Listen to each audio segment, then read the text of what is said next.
അൽഫായിയുടെ മകൻ വിശുദ്ധ യാക്കോബ് ശ്ലീഹ.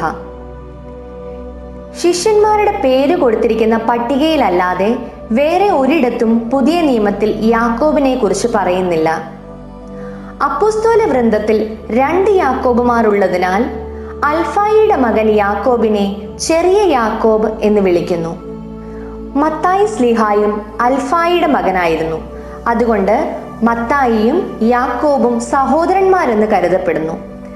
തന്മൂലം ഇദ്ദേഹം കഫർന്നഹോം സ്വദേശിയും ചുങ്കം പിരിവുകാരനുമാണെന്ന് വിശ്വസിക്കപ്പെടുന്നു. ഈജിപ്തിന്റെയും അറേബ്യയുടെയും പേർഷ്യയുടെയും ചില ഭാഗങ്ങളിൽ വിശുദ്ധ യാക്കോബ് സുവിശേഷം അറിയിച്ചു. 2 അഭിപ്രായങ്ങളാണ് വിശുദ്ധ യാക്കോബ് ശ്ലീഹായുടെ രക്തസാക്ഷി മരണത്തെ സംബന്ധിച്ചുള്ളത്. യെരുശലേമിൽ വെച്ച് യഹൂദന്മാർ യാക്കോബിനെ കല്ലെറിഞ്ഞു കൊന്നു എന്നും ബദ്നെൻ ദസറൂഖ് എന്ന സ്ഥലത്ത് വെച്ച് അദ്ദേഹം ക്രൂശിൽ തറയ്ക്കപ്പെട്ട് രക്തസാക്ഷി മരണം വരിച്ചു എന്നും പറയപ്പെടുന്നു. ഒക്ടോബർ 22 ഓർമ്മ ആചരിക്കുന്നു.